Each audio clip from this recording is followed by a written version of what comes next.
오늘은 계속되는 사도행전 설교 21장의 말씀을 나누도록 하겠습니다.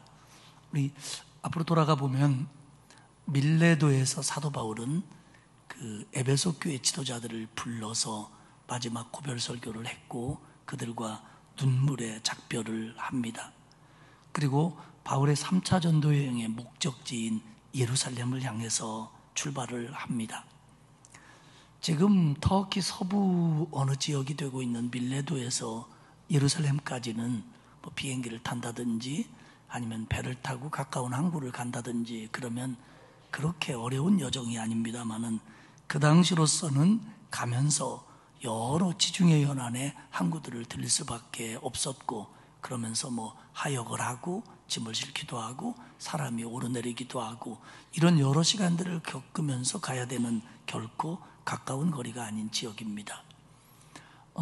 예루살렘은 내륙 지역이기 때문에 그 당시의 관문인 가이사랴라고 하는 곳으로 가야 되는데 밀레도에서 가이사랴까지는 1000km의 항해입니다. 많은 곳을 들리면서 말입니다. 그리고 가이사랴에 와서는 육로로 100km 정도를 가야 예루살렘에 도착을 합니다. 그러면서 여러 군데를 들리는 거죠. 사도행전 21장 3절에 보면 구브로를 바라보고 이를 왼쪽에 두고 수리아로 향하여 두로에서 상륙하니 거기서 배의 짐을 풀려 함이러라. 그러니까 첫째는 밀레도에서 가이사랴까지 가야 되는데 중요한 항구인 두로에 그들이 경유를 했다는 겁니다. 오늘 21장에서 첫 번째 볼 내용은 두로와 가이사랴에서 있었던 일입니다. 4절을 봅시다. 제자들을 찾아, 두로에서 얘기입니다. 제자들을 찾아 거기서 이래를 머물더니 그 제자들이 성령의 감동으로 바울더러 예루살렘에 들어가지 말라 하더라. 두로, 베니게 지방의 해안 도시입니다. 그 당시에 정확한 세계사 이름으로는 페니키아죠. 그러니까 베니게 지방의 해안 도시고 이스라엘 국경에서 멀지 않은 지금 레바논의 지중해 해안 도시입니다. 이 두로에 기독교인 공동체가 있었는데, 교회가 있었는데 이들은 아마도 예루살렘에서 스데반이 순교를 당한 후에 유대인에 의한 기독교인들의 박해가 시작됐고, 그래서 많은 유대인 기독교인들이 예루살렘을 떠나게 됩니다. 그때 헬라파 유대인 기독교인들이 여러 도시들로 흩어졌고 그때 그들에 의해서 두로가 전도되었을 걸로 봅니다. 또한 복음서에 의하면 예수님이 직접 이 땅에서 사역할 때 갈릴리에서 멀지 않는 두로 지역의 사람들이 갈릴리까지 와서 예수님의 복음을 들었고 예수님도 갈릴리에서 두로에 가서 복음을 전했습니다. 그렇기 때문에 오늘 두로의 기독교 공동체는 일부는 예수님 당시부터 예수님을 믿었던 사람들일 것이고 나머지 일부는 그 후에 성령 강림 후에 예루살렘 박해 이후에 믿었던 사람들일 겁니다. 어쨌든 이 두로에서 일주일을 머물면서 그 두로 신자들과 교제를 하고 말씀을 나눴는데 그 두로 신자 중에 어떤 사람이 그 와중에 기도하는 중에 성령의 감동으로 바울더러 예루살렘에 들어가지 말라고 했다는 겁니다. 그러니까 하나님이 감동을 주기를, 사도 바울이 예루살렘에 가면 큰 어려움을 당할 거다, 그런 감동이 그들에게 왔기 때문에 그들은 이들을 말렸다는 겁니다. 그럼에도 불구하고 바울은 예루살렘으로 갑니다. 우리는 이 부분을 어떻게 이해해야 될까요? 바울이 그들이 성령의 감동을 받아 바울이 고난당한다고 하는 것을 믿지 못해서일까요? 아니면 믿었지만 고집을 부리고 바울이 간 걸까요? 우리는 이렇게 해야 됩니다. 이렇게 이해하시면 될 것 같습니다. 두로의 성도들이 기도하는 중에 하나님의 은혜로 바울이 예루살렘에 가면 고난을 당할 거다라는 것을 알게 하셨습니다. 여기까지는 성령의 감동입니다. 그런 것을 알게 되니까 그들은 바울을 말리고 싶은 겁니다.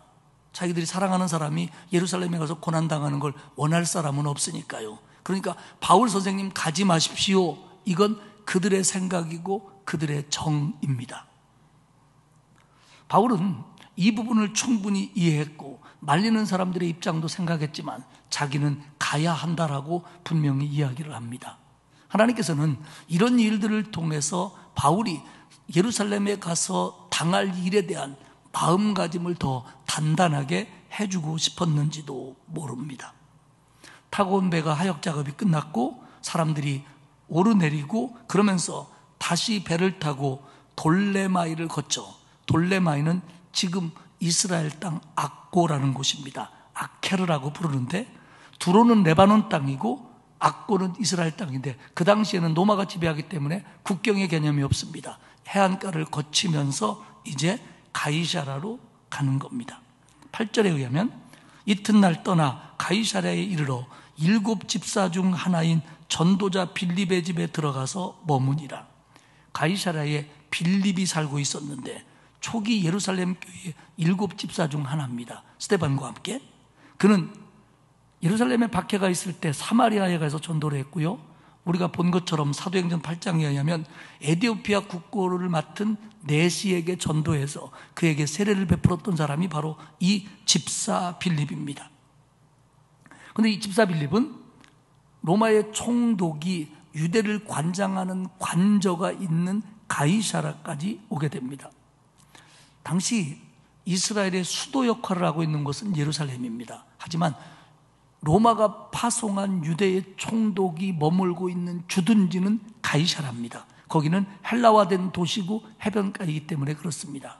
빌립이 전도를 하면서 거기까지 갔고 가이사라에서 기독교 공동체를 이끌고 있는 그런 사람이었다는 겁니다. 그런데 오늘 본문은 그를 전도자 빌립이라고 부릅니다. 신약성경에서 특히 사도행전에서 전도자라고 하는 것은 무슨 뜻이냐면, 어느 한 기독교 공동체를 베이스 캠프로 해서 그 지역에 있는 사람들에게 말씀을 가르치고 전도를 하면서 이 지역 저 지역 다니면서 복음을 전하는 사람을 전도자라고 부릅니다. 사도는 그런 범위에서 볼 때 베이스 캠프가 없이 여러 군데를 다니면서 복음을 전하는 사람을 범위 면에서 볼 때 사도라고 부르고 있습니다. 이 빌립의 집에서 사도 바울이 여정을 풀고 좀 머무릅니다. 그런데 유대로부터 아가보라고 하는 선지자가 옵니다. 11절에 보면 아가보라고 하는 선지자가 우리에게 와서, 바울 일행에게 와서 바울의 띠를 가져다가, 허리띠를 가져다가 자기 수족을 잡아매고 말하기를, 성령이 말씀하시되 예루살렘에서 유대인들이 이같이 이 띠 임자를 결박하여 이방인의 손에 넘겨주리라 하거늘. 선지자 아가보가 바울 일행과 가이사라 성도들 앞에서 예언을 합니다. 그런데 이 예언을 말로만 하는 게 아니라 어떤 행동으로 보여주는 거예요. 그 성경에 보면요, 하나님의 사람들이 하나님께 예언을 받았을 때 그것을 말로만 하는 게 아니라 그것을 더 각인시켜주기 위해서 행동을 보여주는 경우가 있었습니다. 예를 들면 우리가 수요일 저녁에 열왕기서를 나누고 있는데요, 열왕기서 11장에 보면 선지자 아히야라고 하는 사람이 여로보암을 찾아옵니다. 이 여로보암은 누구냐면, 이스라엘이 솔로몬 이후에 아들대의 북왕국 이스라엘과 남왕국 유다로 나뉘는데, 이 북왕국 유다로 나뉠 때 북왕국을 이끄는 첫 번째 왕이 되는 솔로몬의 신하가 여로보암입니다. 그리고 남왕국은 솔로몬의 아들인 르호보암이 그 왕국을 이끌어가지요. 그런데 이 아히야가 여로보암이 왕이 되기 전에 여로보암에게서 하는 말이, 자기 옷을 12조각으로 찢더니 하나님이 너에게 이 10조각을 주실 거다, 이렇게 예언을 합니다. 그러면서 네가 왕이 되고 10지파를 거느리게 될 거다, 이렇게 예언을 했거든요. 그 예언처럼 사실 북왕국은 10지파가 분열이 되어 북왕국 이스라엘을 세우고 여로보암이 왕이 됩니다. 남아있는 2지파는 유다 왕국을 지켜가면서 솔로몬의 아들이 왕을 이어가죠. 이런 일들이 성경에는 있습니다. 어쨌든 아가보가 와서 바울의 허리띠를 가지고 다리를 묶고 손을 묶은 다음에 이 주인이 예루살렘에 가면 이렇게 된다 라고 예언을 한 겁니다. 하지만 그는 그러니까 가지 말라, 그 얘기는 하지 않습니다. 그러나 바울을 사랑하는 성도들과 일행들의 입장은 달랐습니다. 바울이 저렇게 된다는데 우리가 어떻게든지 말려서 못 가게 해야겠다. 12절에 보면 우리가, 바울 일행이 그 말을 듣고 그곳 사람들과 가이사라 성도들과 더불어 바울에게 예루살렘으로 올라가지 말라 권하나. 가이사라 성도들은 두로의 신자들과 마찬가지로 바울을 말립니다. 당신 예루살렘 가면은 큰 변을 당할 겁니다. 가지 마십시오. 왜냐하면 예루살렘의 유대인들이 예수님을 죽인 후에 예수님을 그리스도라고 하는 그 복음 전하는 자들을 핍박했고 그들의 대표자인 바울을 지금 벼르고 있는 거예요. 그러면서 게다가 우리라고 표현된 바울과 선교여행을 같이 한 일행들, 사도행전의 저자 누가를 포함한 이들까지도 말리는 겁니다. 그 말을 듣고 우리가 그들과 더불어서 바울을 가지 말라고 말렸다는 겁니다. 바울을 진심으로 사랑했기에 예루살렘으로 가지 말라고 말리는 겁니다. 근데 바울은 13절에서 이렇게 얘기합니다. 바울이 대답하되 여러분이 어찌하여 울어 내 마음을 상하게 하느냐. 나는 주 예수의 이름을 위하여 결박당할 뿐 아니라 예루살렘에서 죽을 것도 각오하였느라. 어찌하여 울어서 내 마음을 아프게 하냐. 동역자들의 만류와 성도들의 눈물이 사도 바울의 감정에 영향을 줬다는 겁니다. 마음을 상하게 하다, 약하게 하다, 아프게 하다. 그들이 너무 슬퍼하기 때문에 사도 바울의 마음이 아팠다는 겁니다. 근데 여기서 마음이 아프다, 마음을 아프게 하다, 이거의 헬라어 직역은 뭐냐면요, 빨래하는 여자처럼 내 마음을 마구 두드렸다, 이런 뜻입니다. 아마 그들도 뭐 빨래 방맹이로 빨래를 했는지 아니면 어떤 물건으로 빨래를 두드렸는지 모르지만 그렇게 사도 바울의 마음을 아프게 두드렸다는 겁니다. 내 마음을 약하게 만든다, 내 마음을 아프게 만든다. 그러나 바울은 분명히 얘기합니다. 나도 안다. 그러나 내가 그곳에 가서 결박을 당할 뿐만 아니라 죽는다고 해도 나는 가겠다. 왜? 이게 주 예수의 이름을 위한 것이고 주님을 위한 것이고 주님을 따르는 길이고 주님의 일을 하는 길이라면 나는 결박뿐 아니라 죽음이라도 당하겠다라는 게 바울의 입장입니다. 그러자 말리자 안 되니까 그들은 14절에 이렇게 말합니다. 그가, 사도 바울이 권함을 받지 아니하므로 우리가 주의 뜻대로 이루어지이다 하고 그쳤노라. 주의 뜻대로 이루어지이다. 우리는 그가 하나님의 뜻 안에 있음을 압니다. 바울이 저렇게 하는 것도 하나님의 뜻이라고 인정하고 우리는 더 이상 말리지 않겠습니다, 이런 뜻입니다. 바울이 고집이나 아집이나 객기를 부리는 게 아니라 그는 하나님의 뜻 안에서 분명한 사명과 생각이 있어서 가는 거기 때문에 우리가 더 이상 말릴 수가 없었습니다, 그런 의미입니다. 결국 바울을 가이사랴에서 예루살렘으로 보냅니다. 두 번째 얘기는 예루살렘에서의 일입니다. 이제 가이사랴를 떠납니다. 바울과 누가를 비롯한 바울의 일행들, 그리고 가이사랴에서 몇몇 명의 신도들이 또 따라옵니다. 그런데 그들 중에는 예수 그리스도의 오랜 제자인 구브로 사람 나손이라고 하는 사람이 있습니다.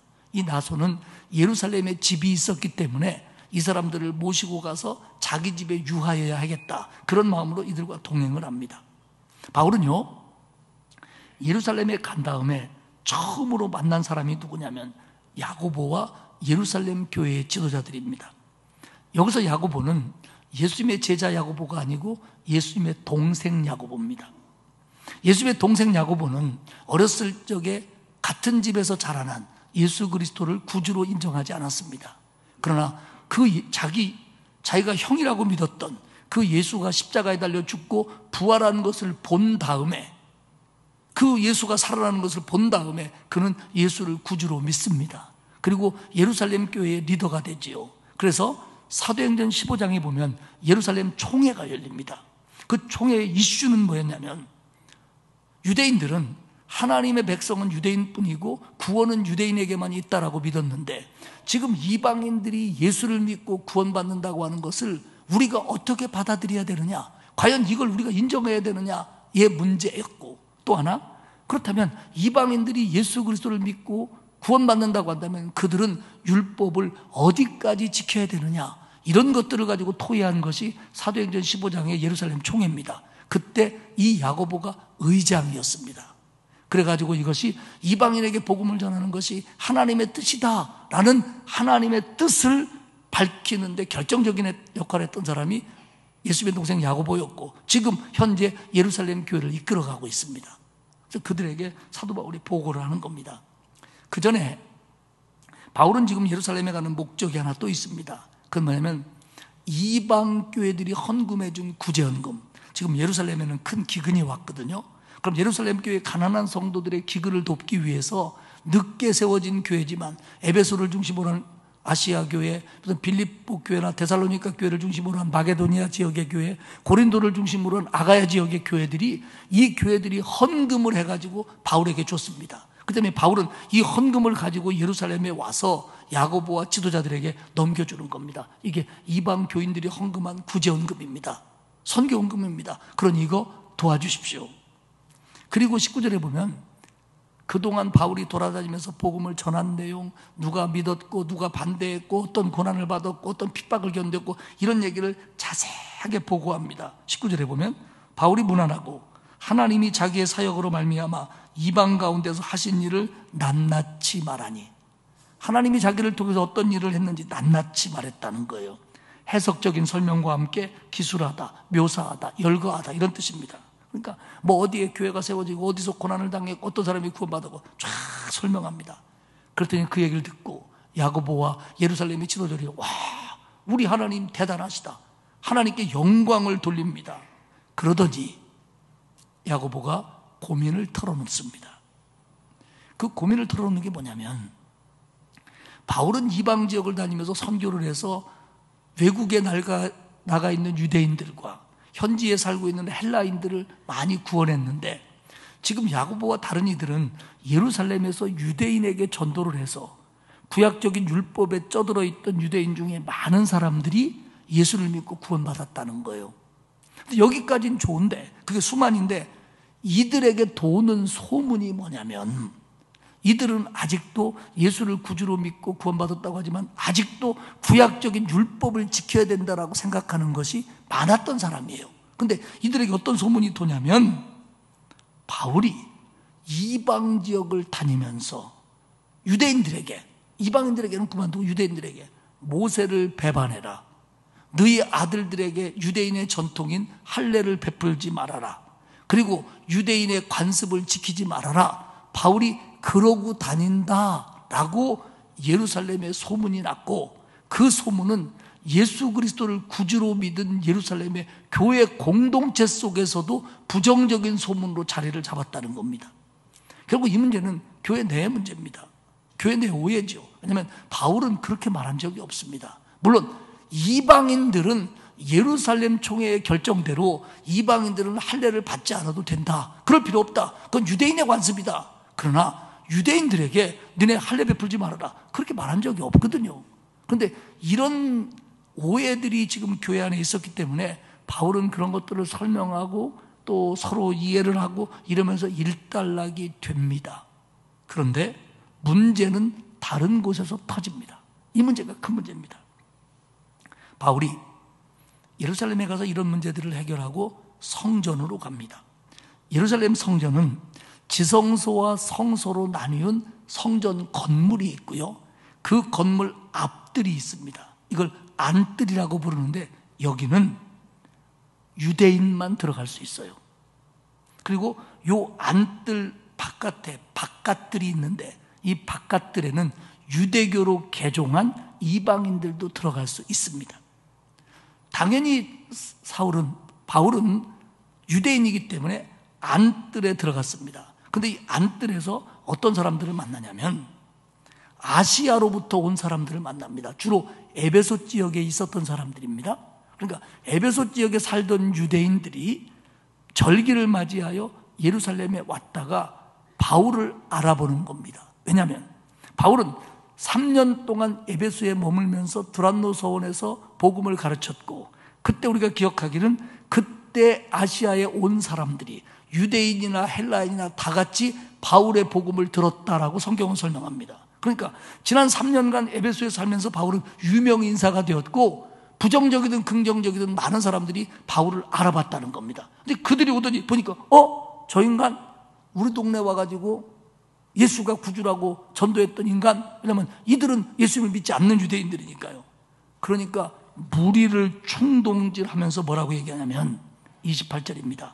외치되 이스라엘 사람들아 도우라, 도와주라. 이 사람은, 이 인간은 각처에서 우리 백성과 율법과 이곳 성전을 비방하여 모든 사람을 가르치는 그 자인데 또 헬라인을 데리고 성전에 들어가서 이 거룩한 것을 더럽혔다.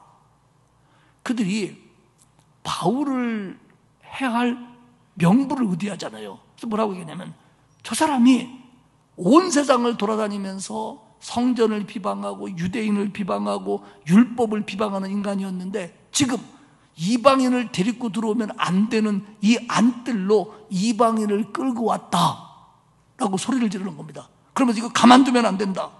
그러니까 주변에 있던 사람들이 그래? 누가 이방인을 데리고 여기로 들어왔어? 그런 나쁜 놈이 어디 있어? 뭐 이러면서 웅성웅성하니까 내용의 진상과 관계없이 이게 소동이 되는 겁니다. 우리가 여기서 알아야 될 건 뭐냐면 유대인들은요 자신들의 율법, 관습, 성전에 대한 애착이 무지하게 강합니다. 그리고 노마는 유대인을 지배하기 위해서 이런 것들을 어느 정도 인정할 수밖에 없었어요. 그래야 반란이 없으니까. 노마가 지중해 연안의 많은 나라들을 지배하면서 그들이 가졌던 정책이 있습니다. 그건 뭐냐면 종교와 문화는 풀어주자. 종교와 문화는 풀어주자. 그래 불만이 없다. 그러나 정치와 경제는 꽉 쥐자. 이게 노마의 정책입니다.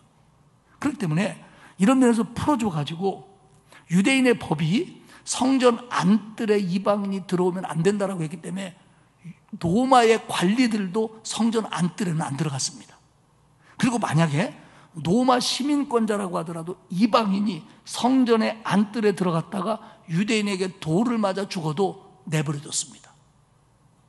이거는 유대인이 가지고 있는 마지막 자존심이라고 생각하기 때문에 노마가 봐준 거예요. 왜? 노마가 추구하는 슬로건이 뭡니까? 팍스 노마나, 노마의 평화입니다. 그러니까 노마가 지배하는 힘으로 그 나라의 평화를 지켜주겠다는 거예요. 그런데 만약에 정말 사도 바울이 이방인을 데리고 안뜰에 들어갔으면 사도 바울과 그 사람은 거기서 끌려나와 맞아 죽을도 합법적인 때입니다. 근데 이게 진실이 아니죠. 근데 29절에 보면 바울이 에베소스 사람 드로비모와 함께 시내에 있는 것을 전해보고는 무슨 얘기냐면 예루살렘 시내에서 이방인과 유대인이 함께 모일 수 있는 자리에 사도 바울이 이방인 하나를 데리고 갔다는 겁니다. 그러니까 이들은 그 이방인을 사도 바울이 지금 성전 안뜰로 데리고 왔다라고 오해했거나 아니면 고의적으로 음모를 꾸민 겁니다. 그러니까 사실 확인 절차도 없이 저놈이 돌아다니면서 우리 율법을 비방했대, 우리 성전을 비방했대, 우리 민족을 비방했대. 그러더니 이번에는 우리 보라는 듯이 이방인을 끌고 들어왔대. 저런 나쁜. 그러면서 거기서는 성전 안뜰에서는 못 때려요. 법이 끌고 나오는 겁니다. 그러면서 돌을 때리고 막 소동이 일어나는데 이것이 그 예루살렘에 주둔하고 있었던 로마 군대의 최고 장교인 천부장에게까지 보고가 됩니다. 천부장은 1000명의 부하를 거느린다 그래서 붙여진 이름인데 실제적으로 꼭 그렇지는 않았고요. 가이사라의 로마 총독이 있었기 때문에 예루살렘에는 천부장이라고는 군사 지도자가 예루살렘의 치안을 담당하고 있었어요. 그런데 이 사람들이 어디 있냐면 그 예루살렘 성벽 북쪽에 있는 안토니아 탑이라고 하는 안토니아 요새라고 불리는 데를 메인 주둔지로 삼아 거기에서 예루살렘 성전을 바라보면서 보초를 주면서 감시를 하는 겁니다. 왜냐하면 이게 유대인들이 굉장히 예민한 부분이기 때문에 모든 문제가 여기서 일어나니까 여기에 무슨 일이 있을까 보고 있는데 거기에서 이런 소동이 일어나니까 바로 보고가 되고 천부장이 군사들을 끌고 그곳에 개입을 합니다. 32절에 보면 그가 급히 천부장이 급히 군인들과 백부장을 거느리고 달려 내려가니 그들이 천부장과 군인들을 보고 바울 치기를 그치는지라. 만약에 천부장이 조금만 늦게 나타났다면 바울은 돌에 맞아 거기서 죽었을 겁니다. 천부장이 진상을 파악하려고 합니다. 이게 어떻게 된 일이냐. 그랬더니 소동을 일으킨 사람들이 뭐 이렇다 저렇다 여기서 떠들고 저기서 떠들고 그런데 천부장이 유대인의 말을 다 알아들을 수도 없고 막 소리는 지르고 그러니까 이게 진상 파악이 안 되는 거예요. 그래서 부하들에게 일단 정리하고 저 사람을 끌고 영내로 들어가서 우리가 좀 조사 좀 해보자. 끌고 들어갑니다. 37절에 의하면 바울을 데리고 영내로 들어가려고 하는데 그때 바울이 천부장에게 이르되 내가 당신에게 말할 수 있느냐? 이르되 내가 헬라 말을 아느냐? 천부장이 바울을 끌고 영내로 들어가려고 하는데 바울이 헬라 말로 내가 당신에게 말할 수 있겠습니까? 라고 말을 하니까 이 천부장이 깜짝 놀라는 거예요. 아니, 네가 헬라 말을 할 줄 아느냐?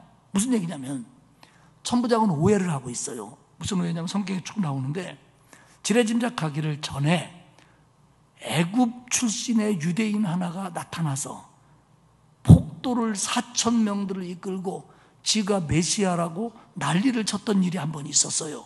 그러니까 그 천부장이 생각하기는 그 애굽 출신의 유대인이 다시 와서 이런 일을 벌리고 있다라고 잘못된 보고를 받았든지 지레짐작을 했든지 그런 마음을 가지고 바울이 그 사람인 줄 알았는데 그 사람이 헬라어를 쓰니까 너 그 인간 아니란 말이야? 묻는 겁니다. 그러자 39절에 바울이 이렇게 됩니다. 바울이 이르되 나는 유대인이라 그리고 소읍이 아닌 길리기아 다소 시민이다. 길리기아 다소, 헬라의 지배를 받고 있는 곳이죠. 로마의 지배를 받고 있는 곳이죠.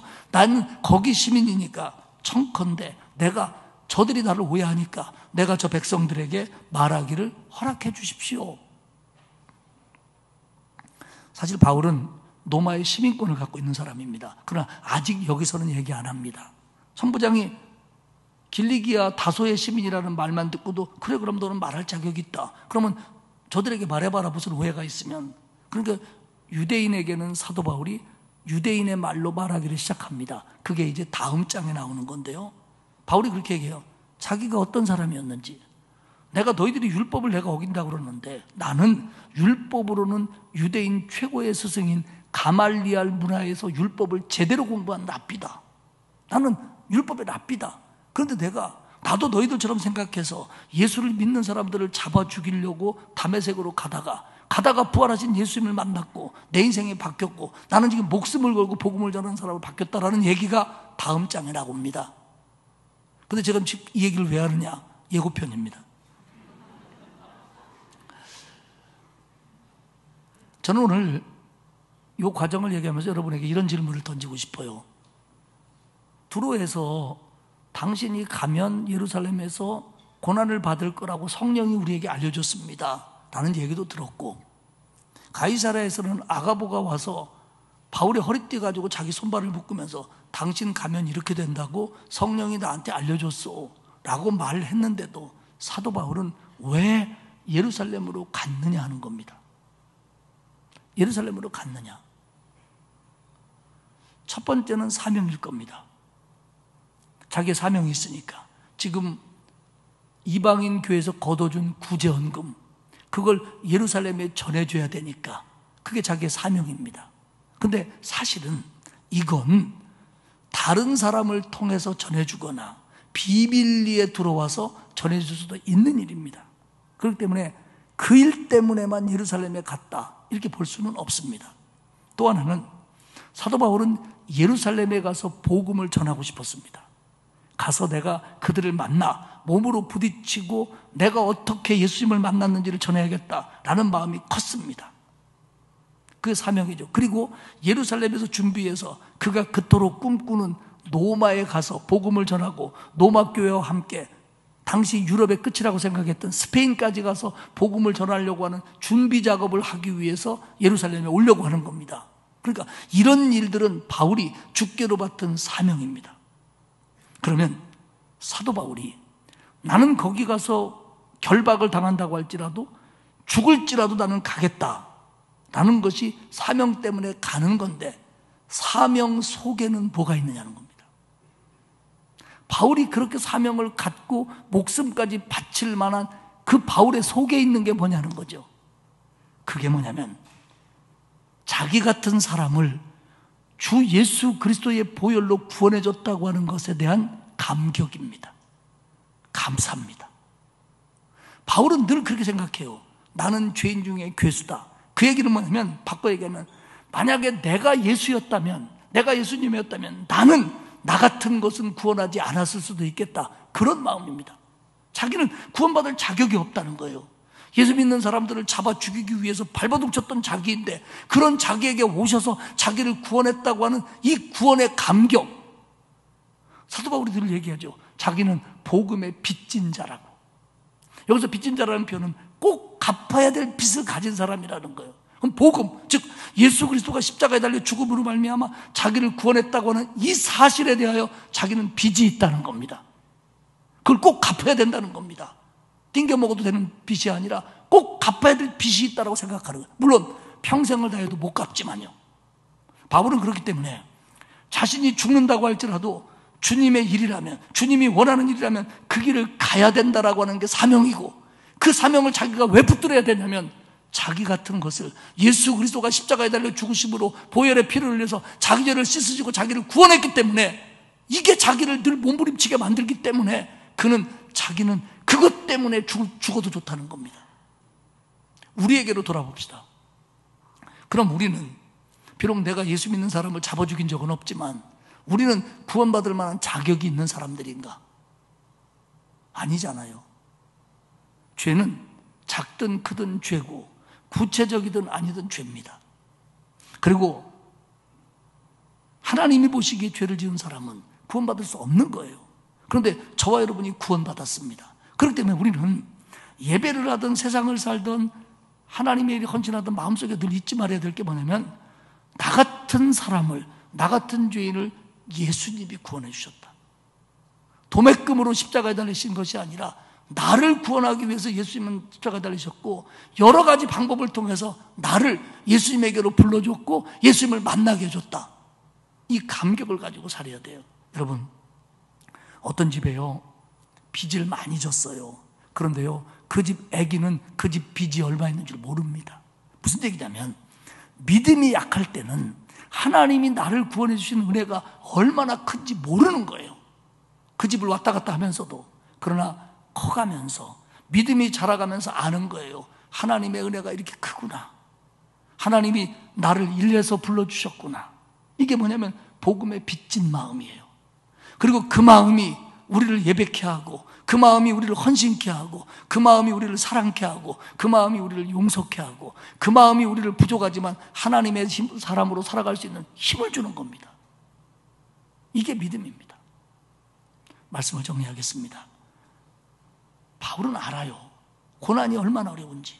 왜냐하면 지금까지 복음 전하면서 잡혀봤고요, 맞아봤고요, 죽을 고비 넘겼고요, 정말 몸과 마음으로 모든 고통을 다 당했어요. 몰랐으면 모르지만 아는데, 그 고통이 얼마나 아프다는 걸 아는데 그 길을 또 가는 겁니다. 이게 뭐냐? 바울을 붙잡고 있는 힘이에요. 사랑하는 여러분, 우리가 때로는 신앙생활하는 게 어렵고 바른 믿음으로 살아가는 것이 어렵다고 할지라도, 그리고 하나님 앞에 헌신하는 일들이 때로는 많은 방해와 어려움들과 우리를 피곤하게 만든다고 할지라도, 우리 안에 있는 것, 예수 그리스도가 나를 구원했다고 하는 것, 내가 그리스도의 은혜에 빚진 자라는 것, 그 마음이 우리를 사로잡고, 그 마음에서 나오는 기도와 그 마음에서 나오는 예배와 그 마음에서 나오는 헌신이 정말 참이 될 수 있도록 만들어준다는 걸 아시길 바랍니다. 그래서 저도 여러분도 이 은혜에 더 감사하며 그리스도의 은혜에 빚진 마음으로 예배하고 헌신하고 하루하루를 살아가는 저와 여러분이 되시기를 주님의 이름으로 축복합니다. 기도하겠습니다. 하나님 고맙습니다. 죄 가운데 살다가 영원한 형벌에 처해질 수밖에 없는 저희들인데, 그리스도의 십자가의 보혈로 우리를 구원해 주신 거 감사합니다. 우리가 바울처럼 위대한 사도는 될 수 없지만 복음에 빚진 마음으로, 하나님의 은혜에 감사하는 마음으로, 그 마음이 내 마음을 사로잡아 거기서 나오는 예배, 거기서 나오는 헌신, 거기서 나오는 삶이 되도록 우리를 이끌어 주옵소서. 감사드리며 예수님의 이름으로 기도합니다. 아멘.